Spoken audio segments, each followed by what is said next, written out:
Hello everyone! Back to the travel show. That's the name of my show, I think. Hope you're doing well. I'm gonna talk about South America. I was going through my archives back in 2013 actually. I had my very first, well, longish trip for 2 months. It was just between transitioning my job from Germany to London, so it was the perfect timing for me to have a good argument and get some unpaid holidays. So I was traveling through South America for 2 months. I'm actually gonna show that on the map here quickly. I've been back to South America many times, but the trip and the pictures and the videos that I'm gonna show you now, they will concentrate primarily, well, on the Galapagos Islands here and also around this area, like kind of central South America, you could say.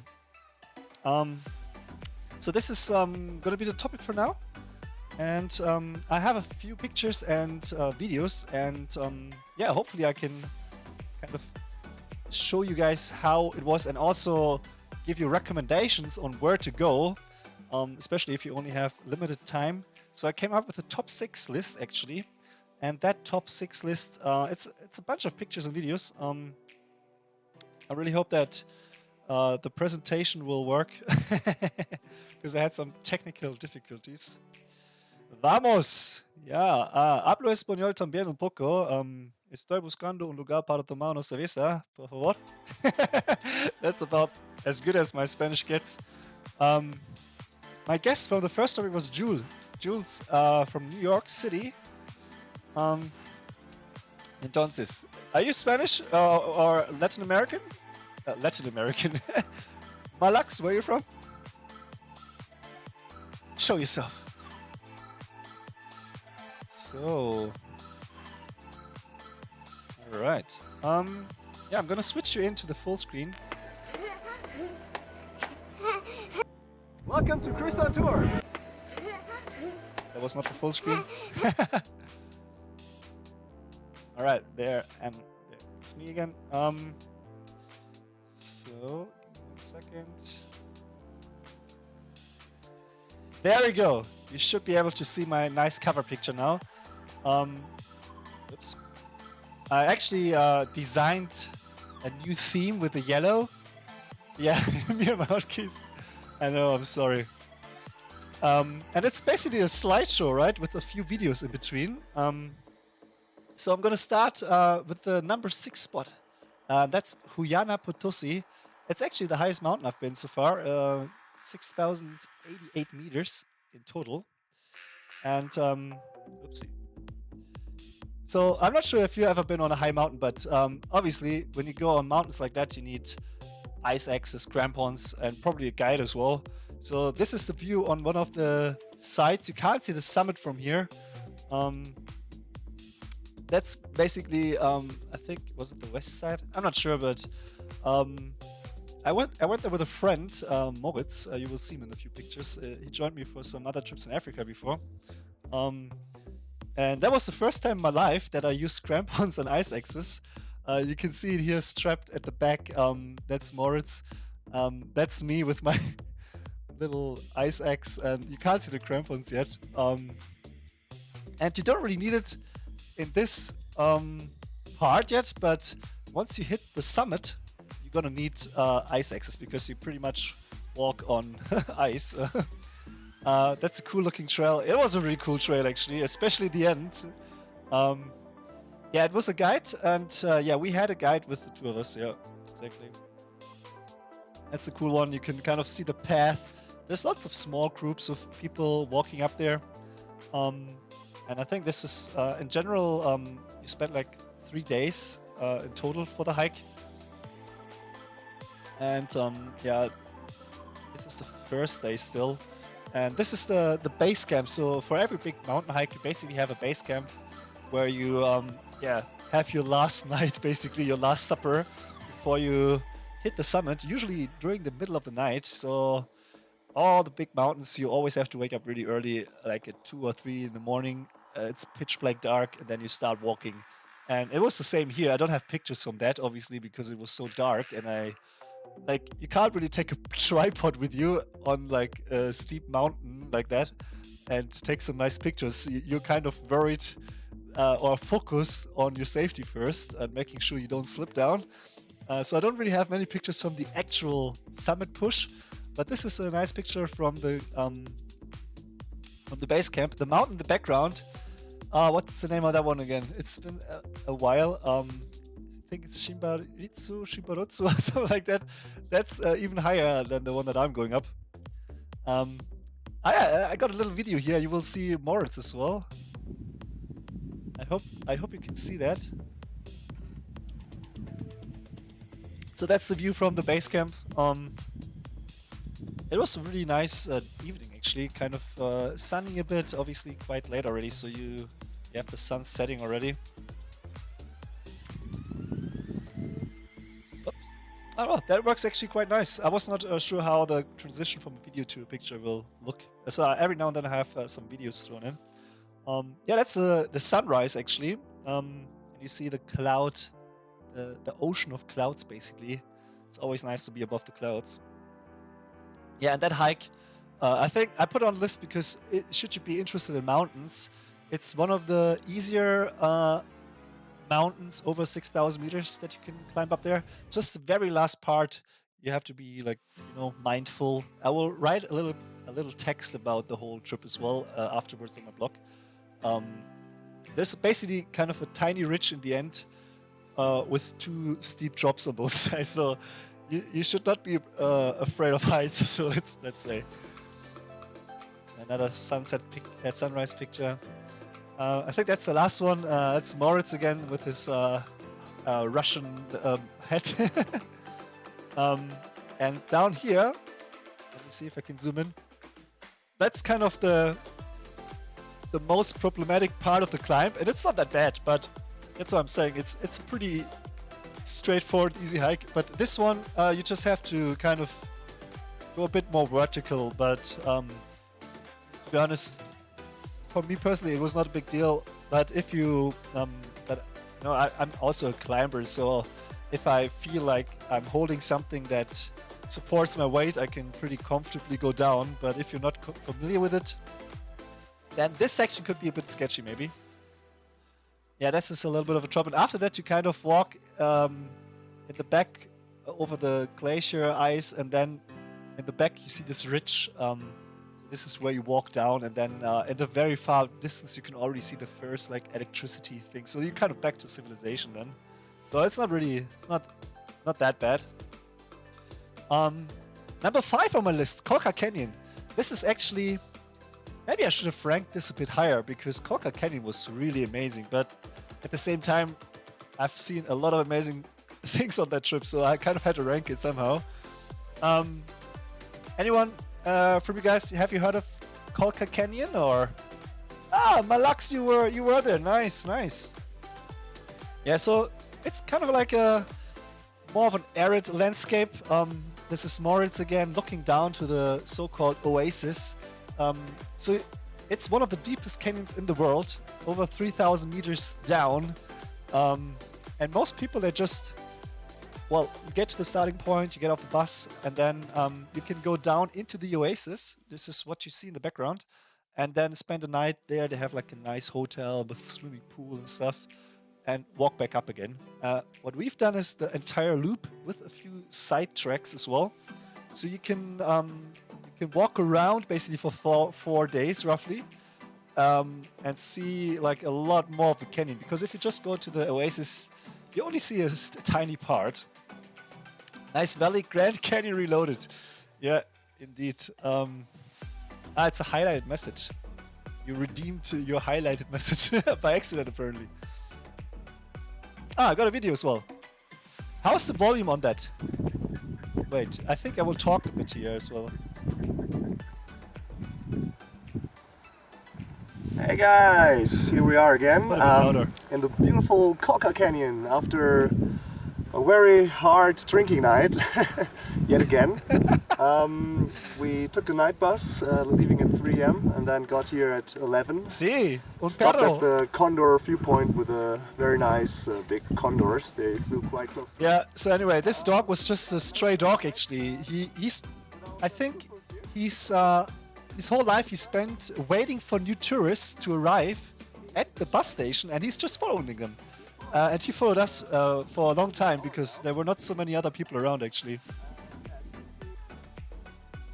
And yeah, you can see kind of a little bit how it looks. So if you look very closely, you can see the path in the background. Well, I'm pointing at my screen now. Obviously, you can't see where I'm pointing, but this is kind of how the trail looks. And then you go down, you come up again, and on the other side, you have more of that. And yeah, this is like very zoomed in. So this is a nice panoramic shot. It shows a good portion of the track, but not everything. Like there's more around the corner and side tracks. Now that's a similar picture with me standing there. This picture actually, you had to walk like about 2 minutes to get to that spot and then take the picture with the zoom. So it was not that easy to actually take this picture, or like we were just running down, you know. So, but I think it's a really cool perspective. Here you can actually see a bit more of the oasis. Luckily, I can zoom in even, and it's still relatively okay with the quality. So you can see the little swimming pool there. Yeah, it's Moritz. Little spider. This is a random video I took, us walking past. Like I was just putting the camera on the ground because I was experimenting on how to do videos. So with this trip, that's also the reason why I picked it for the travel show. Because for many of the old trips, I cut full-length videos for half an hour. But this one, I haven't done yet. So I only have the raw material like this. This is also not a good shot with the grass in the middle there. And that was basically a path, a side trail, Malaks. I don't know if you went there as well. You can go to that waterfall here. It's not part of the standard trail, but kind of a side excursion. Yeah, more of the trail. Let's see here on the left side how it's kind of winding up the serpentine style. And it's really cool. In between you have like a bunch of, like I think down here you have another little, it's like tiny villages where you can sleep. They have hot pools. More of the path here, and you see zigzag out, down, zigzag up. So it's a lot of ups and downs in that canyon, but certainly a really, really cool hike. I can only recommend it if you're in the area. You've been at the hot pools, yeah, I think that's like one of the common stops, right? So this is a panorama shot a bit closer, so you can see a bit more of the path here. And I'm only showing like a bunch of pictures because I want to keep the whole top 6 section below 10 minutes if possible. Probably it will be longer because I know I always talk too much. But after that, we will have some more time on the live stream, guys, don't worry. This is a condor here. Got a few shots, and back then I had a shitty camera, so I'm actually kind of happy to get these pictures. Oh, they just repeated themselves in the end. All right, number 4, the Salt Flats in Bolivia, Salor de Uyuni. I think it's one of the more known spots. Probably you've heard of them, I guess. That's the town Uyuni. That's where you can start the trip. You can get a guide in a car because you need a jeep to get there, or you have your own jeep if you know someone there, maybe through couchsurfing. But we had a guide with us. Before you get in there, you got this graveyard of trains, which is a really cool spot to just play around, pretend you're a small boy again, and just have some cool pictures taken. So this is me as the train conductor here. Red Dead Redemption. I actually didn't play that. Does it look like that there as well? Yeah. So this is just some random pictures. There's even a little swing there. Do you travel alone sometimes? If so, how did you motivate or overcome yourself for the first trip alone? I travel alone basically most of the time. Like it's kind of rare. Like every now and then I have a friend joining, but mostly I'm alone. But then I meet all these people with hitchhiking and couchsurfing, so I'm never really alone basically. And this is the actual salt flat. So this is all the white stuff. That's salt. I got a YouTube video as well. This is a kind of a little island with cactuses, cacti. What's the plural of cactus, guys, again?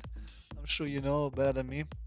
But the way it works with the tour, as you can see, those are all different tour operators here, and they have their set itinerary, and this is one of the main points where people always stop. You know, you can sleep there if you want. They have some accommodation. A cacti, yeah, I think that's right. Random people taking random pictures, and you will see people doing all these weird poses here. You will see later why, because this is a really cool spot where you can play around with perspective.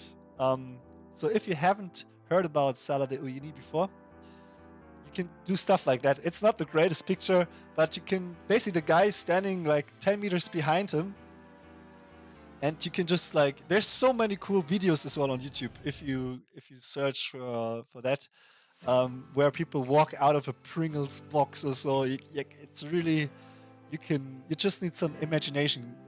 So this is me on top of the beer can, or pushing the beer can. I should get some money actually from them. That's quite some good advertising there.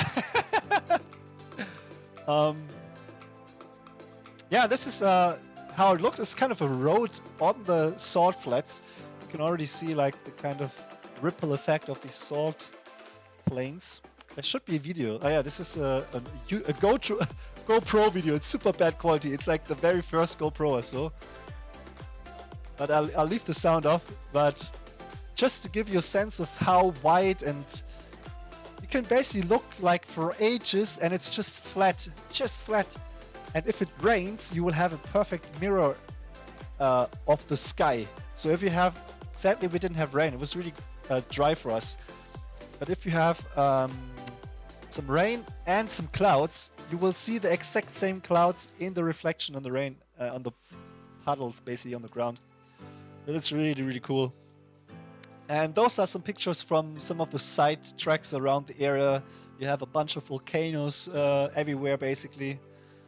So it's really cool just to travel around if you like nature and landscapes. Also for the wildlife lovers, there's this particular Laguna de something, I forgot the name. Some lagoon, very famous for the flamingos. It's a good one here. The pink birds.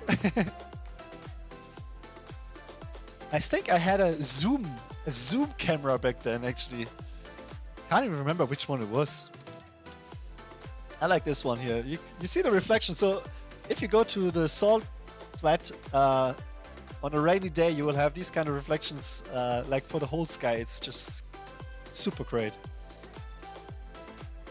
All right. This is Arbol de something, some rock. It's famous. Oh wait. Arbol de Piedra. It's the rock tree. Some amazing photos. Oh, thanks, Flynn. This was actually at that point I was not really that good with taking photos. I think they were certainly getting better in my later trips, but they're not too bad. Oh, look, Kunst. Some German guy was probably here. That's another cool spot. Another lagoon. There's a lot of lagoons, and this one has red water. For me, it was the first time in my life to see this kind of color in a lake. Have you seen a red lake before, guys? Or is that a new one? Malax, have you been to this spot? Or just to Colca Canyon? Here's a nice panorama.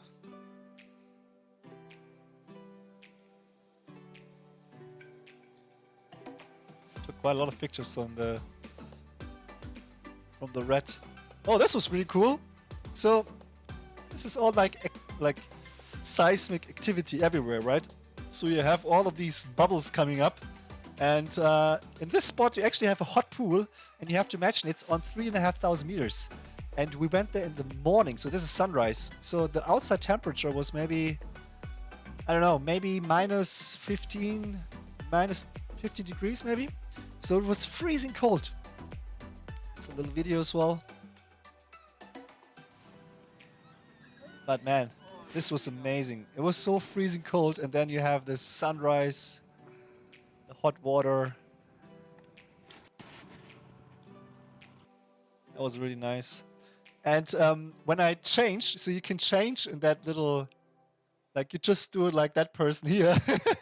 You go around the building and then you change. And I changed into my normal clothes, and my swimming pant froze within seconds. It was just a prick of ice afterwards.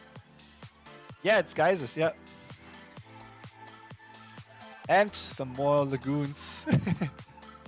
All right. That was number 4. Now we got to number 3, the top 3, Modidi National Park. Who's heard of Modidi National Park? What do you guys think? What could it be? Just by the sound of it, because you can't tell from now, especially showing you a picture from Indonesia actually, but this is like my general landscape picture now for all of these top highlight series, which I want to do more of. Any guesses what it is? Yeah, Bolivia was really nice. So it's a rainforest. It's part of the Bolivian rainforest. So you have to fly in with a small plane. This is actually a pretty big plane, but you could have a really small plane as well. And this is in the middle of the rainforest, basically, Amazon rainforest, and it's a place called Urunrabak. Not sure if I can pronounce that correctly. And you basically take a tour, and you get with about 4 people or so. You share one boat. So I shared that boat with a lot of complete strangers. I've never seen them before in my life. That part, and Moritz was there, of course, but the rest was all strangers. And they have like all kinds of wildlife, like the crocodiles. This is actually a really small one. I think there's a video. It's coming later. Crocodiles. You have. Yeah, this is a big one. This is a big crocodile eating a small crocodile. So that thing is a small crocodile in his mouth. So he was basically. I'm not sure if they're cannibals or not, but this one was the biggest I've ever seen in my life. It's hard to tell because you don't have a good perspective, but that thing was around 5 meters long, I think. 4 or 5 meters long. Sneaky. That's a funny smiley emoji there. So that was crazy. And that's just happening 2 meters away from you. So you're on this canoe and you see this to the left and to the right. You know, it's really cool. I love this shot actually. This is the turtle family from Modidi National Park. I just love how they're lined up and just sunbathing. I think that's what they're doing because they didn't really move at all. They're just staying like that. It's another picture. It looks a bit like a boat. There's one on the front, that's the captain, and that's the daddy, that's the mommy, and the kids.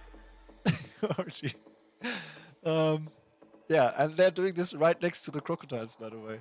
Anyway, I got a small video here.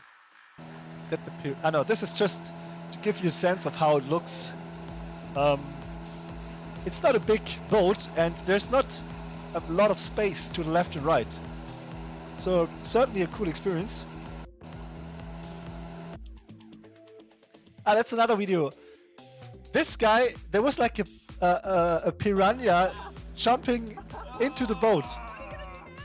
He's trying to get the camera.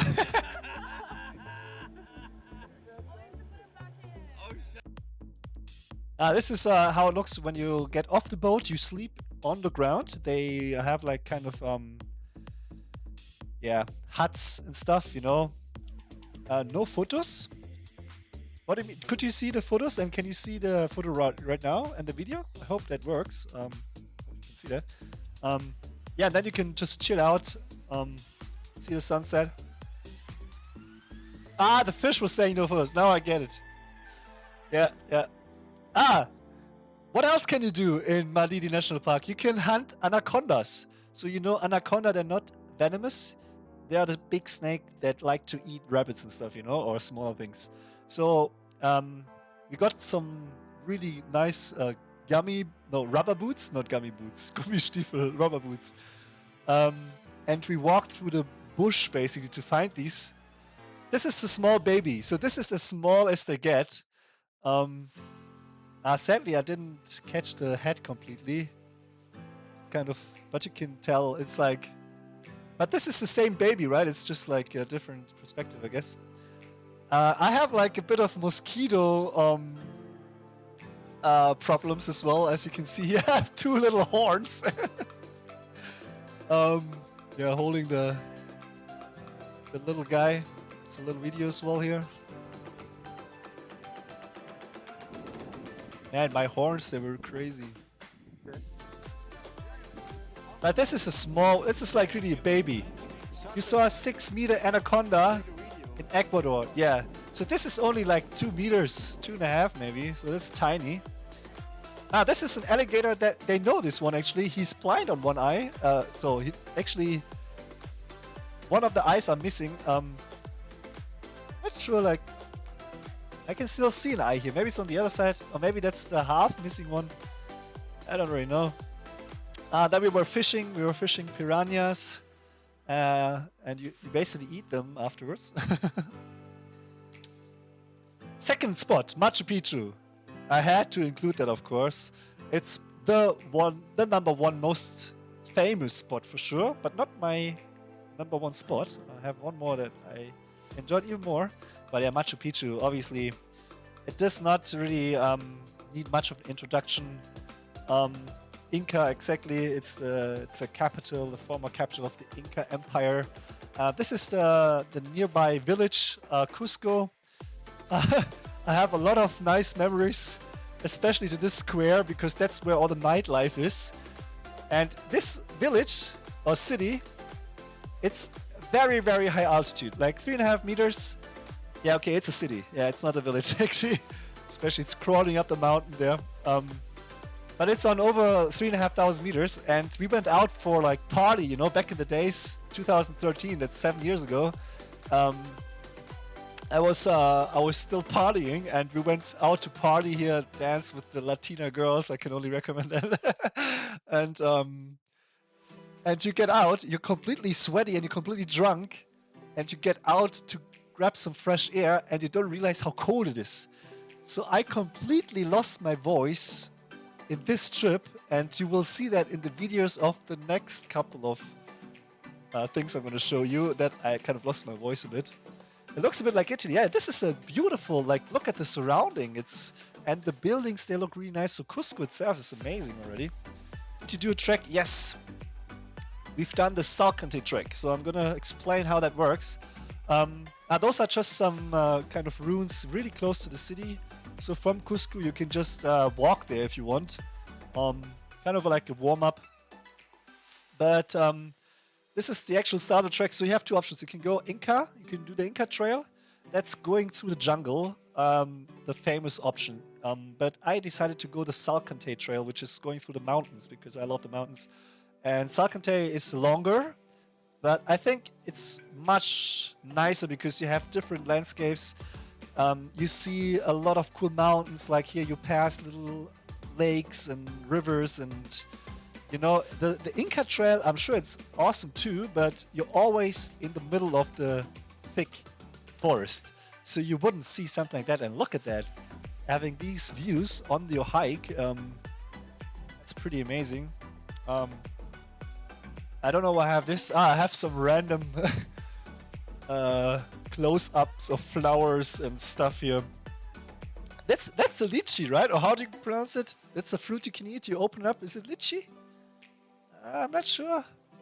I think it was called like that. Oopsie. Yeah, I kind of like. I experimented a bit with that macro mode. So yeah, I only have this part sharp. And for the camera, it was like not a great camera. It was like a 400 euro camera. I think it was okay for then. Yeah, this is like the beginning of the hike. You kind of have a lot of sections going up and down. Oh wait, sorry, this picture we had before. Similar a bit to the Colca Canyon, right? You see the path here again. And this is really cool because you're looking at this, and this is actually Machu Picchu. It's just from a different perspective. So the famous picture that you know, it's showing you this rock, it's called Picchu, and the position from where you take it is somewhere like on the right side, on the higher ground, on top of the terraces. But this is basically Machu Picchu from a different perspective, and you can only see it if you do the Salcantay Trail. If you do the Inca Trail, you can't really see it like that. But I think that's really cool. It's another one here. You zoom in, you see the people already. Yeah, exactly. You can see a bit of the terraces there, the famous ones. But obviously, I went to the famous viewpoint as well. And yeah, this is a pretty shitty video. I just wanted to see, like, this was like kind of one of these zoom cameras. It's very shaky. But anyway, you get the gist out of it, I guess. And just generally, really nice landscapes. And this is before sunrise. So it doesn't look that nice yet, but this is the mountain that we've seen on the left side and the terraces. And yeah, we came there just before sunrise. Okay. Hey there. Okay, so we climbed up the 2,000 stairs in 32 minutes, 2 minutes slower than our guide. Can you hear my voice? Telling the truth. I'm not too sure about that. And yeah, now we're sitting here at Machu Picchu waiting for the sunset. Sunrise. The mountains over there are getting bright already, but I'm not sure how long it will take. So we'll just stay here and wait. See you. Yeah, and then when the sun hits, that's when it gets really nice. Like, this was the first moment where I can actually take a picture of half sun and half shade still, you know? So I really like this one actually. Yeah, we broke a record. You have to walk up. You can take a bus from the gate or you can walk up all the stairs. And I was not feeling great because I got a bit sick from partying in Cusco before. So I was not the greatest shape, but we still managed to get up quite quickly. Yeah, so this is how the sun makes, like, it's always such a treat to have sunshine in your pictures. Yeah, this is a nice one as well, without too many people. So I spent quite a bit of time on that spot because I wanted to have some nice pictures with more sun, but without having too many people walking around yet. You can already see there's like the first groups here. And yeah, this is obviously getting super busy. Like in the middle of the day, this is all packed with people. So getting a picture like that where you have a lot of spots without people, that's pretty cool. And you can also climb this mountain here. It's super steep steps, but we climbed it in like 5 minutes or so. And this is the view from that peak. So now I'm looking back, basically. You can see more and more people. You kind of walk around in all these little Inca houses. And it really feels like it's in such a great shape, everything still. So you can really get a feeling of how things looked back then. This is a panorama shot from that mountain that you see in the famous picture. Over here, that's the sun gate. So this is where you come in if you do the Inca trail. You walk down from this path, and there's another path going down here, this zigzag. So there's a lot of stuff to kind of walk. And yeah, generally the landscapes, as you can see, really nice. And now we're gonna come to the latest one, the #1 spot in my list for South America, at least in this region. South America is huge, so I'm not covering Patagonia. This will be a separate video. I can give you top 6 spots for just Patagonia alone because I spent a lot of time in Patagonia. But Galapagos Islands, man, if you go to South America, if you go to Ecuador, make sure to go there. Where else in the world can you go to a bank? This is the bank with the ATM inside, and you randomly have a sea lion lying in front of the bank. And the rule is you're not supposed to touch them or pet them. You have to climb over them. They have the priority, you know, so you basically have to respect them. If he blocks the door, then you can't go into the bank. That's how it works.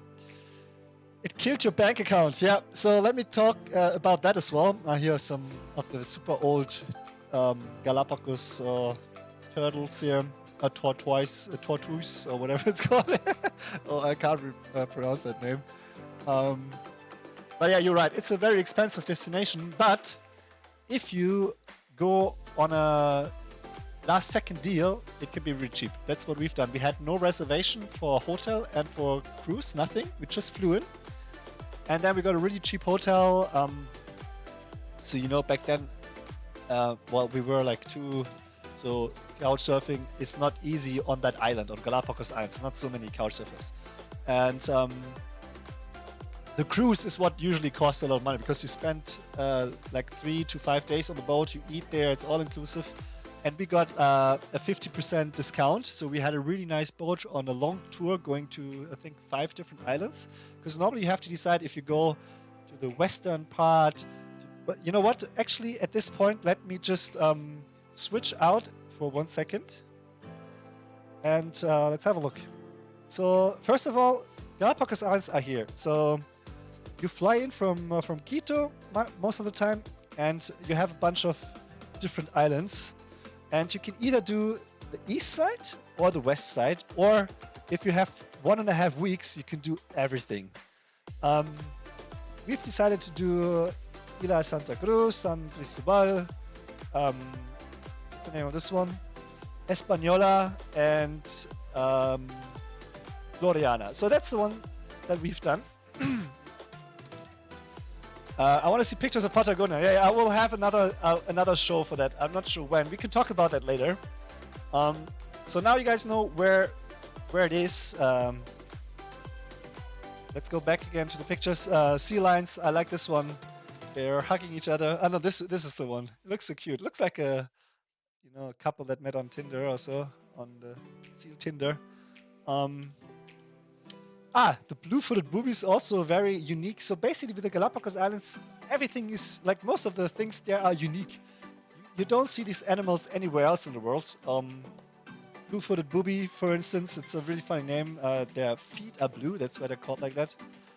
You have kind of like the iguanas that look like dragons.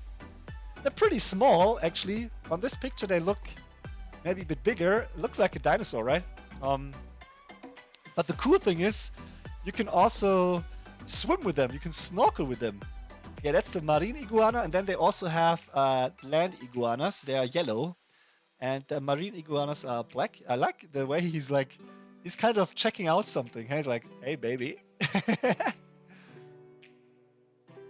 That's also a nice shot. Look at the skin here. You're not allowed to touch them, of course, but man, it's not every day that you see stuff like that. They're super tiny. There's actually the BBC and David Attenborough. They have like an episode of Blue Planet Earth, or like one of these episodes basically. I'm not sure which one it was, where they filmed on Galapagos Islands, and they filmed a sequence how these guys are fighting against snakes. I can only recommend checking that out. This is a little video of the snorkeling. There should be like a turtle or something in the water. Let's have a look.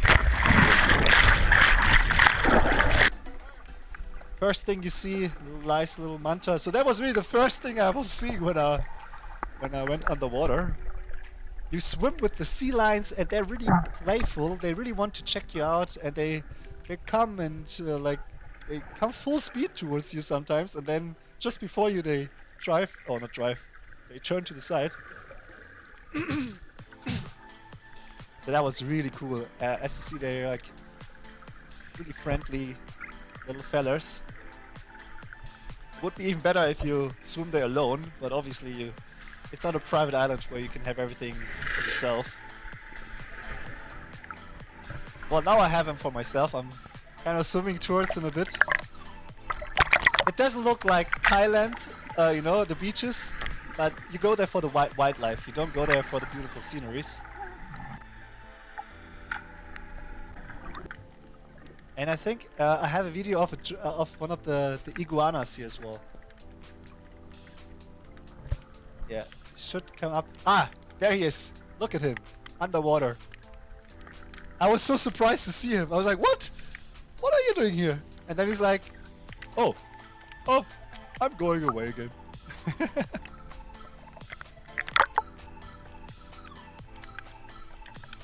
Yeah, they have some nice beaches as well. Alright, selfie. Another blue-footed booby there. Oh, this guy is really tired. They all have their own personality, huh? Ah, you see, like huge sea turtles. I think there's a video as well. Like I've never seen sea turtles that size. Like they've been so big. It's let's see, drifting. It's very shallow, everything. That turtle was like not much smaller than me, actually. And you can just gently swim next to it, you know. You respect them, you don't touch them and stuff, of course. But I really like the fact that they don't care about you. You can just... Well, turtles generally, it's not like they're running away. But also the iguanas. They're so chilled out. Or the sea lions. Oh man, this situation, I will never forget this. So, I was sitting on the beach, yeah? And that guy next to me, he was not there when we sat down. So I gave the camera to Moritz and I wanted to do like a little video for my blog, like saying, hey, we're on the Galapagos Islands. And then he came out from the water. I have parts of it on video here. Okay.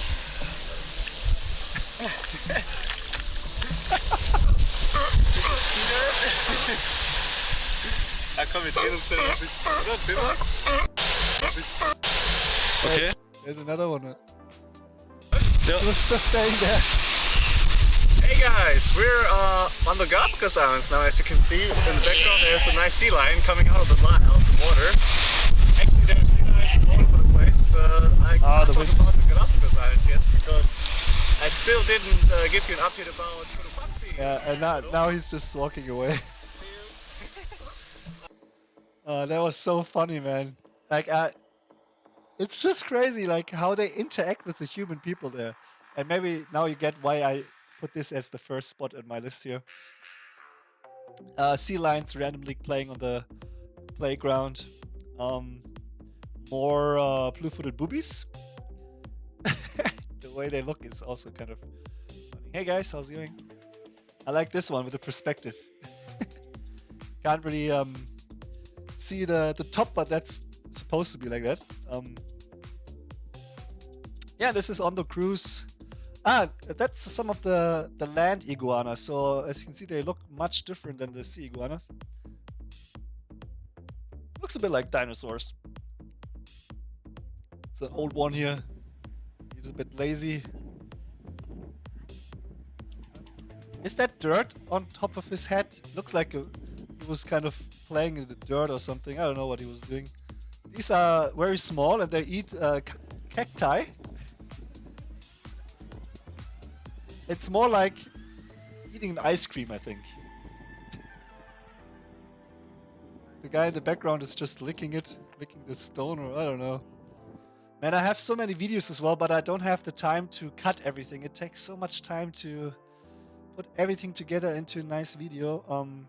But at least with the show, I can show you a tiny bit of it, you know? That's a nice sunset from the boat. Yeah! And I have one more bonus episode, sandboarding in the Atacama Desert. So maybe at this point, let me just go back to the map. So if you look at it, I was starting. Hey Sneaky, thanks for your sub.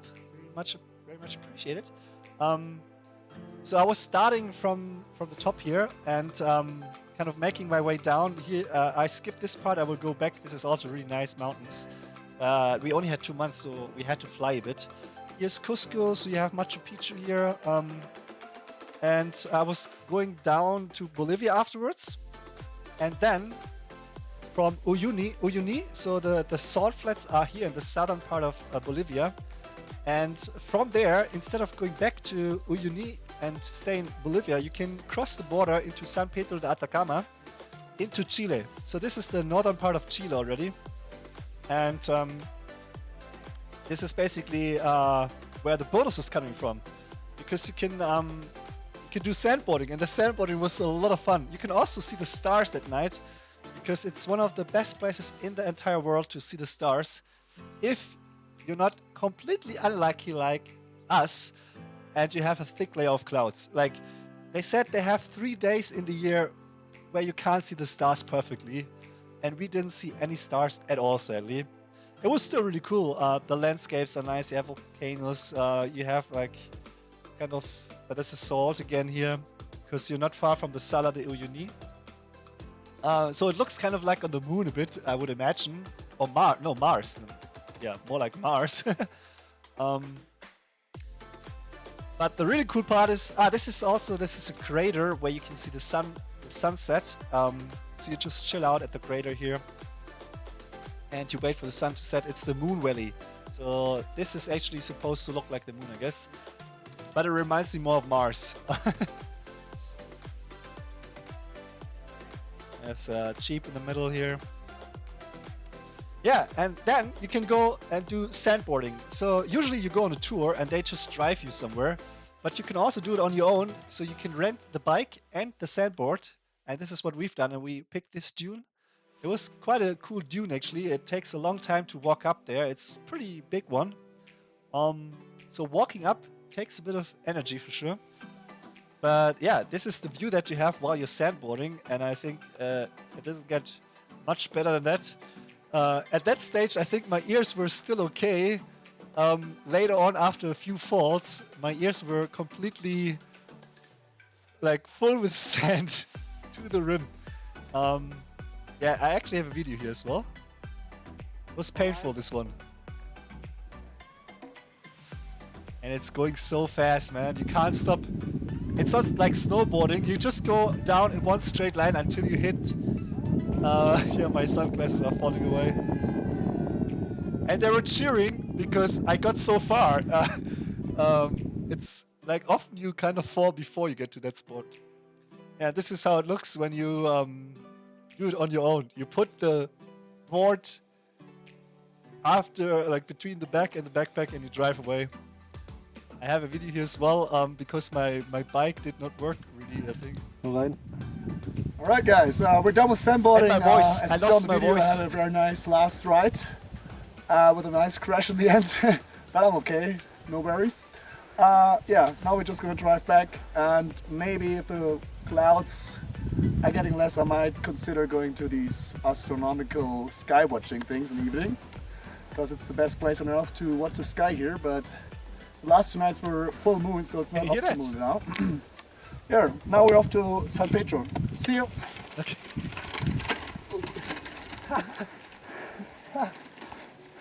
I destroyed my bike. Alright. Yeah, guys. That's it, I think. So, alright. I hope you liked that. I'm pretty sure I did not manage to keep it below 10 minutes. It's probably around 30 minutes or so. For the next episodes of my top 5 or top 6 or top whatever series, I'm trying to reduce the length of the videos because I think on YouTube they prefer to watch smaller videos, I think. But this is also an interactive live show, so everything takes a bit more time. So that's okay. Yeah, that was supposed to be 10 minutes, but then afterwards I added all the videos as well, and then I realized, oh wait, I don't think I can talk about this in 10 minutes.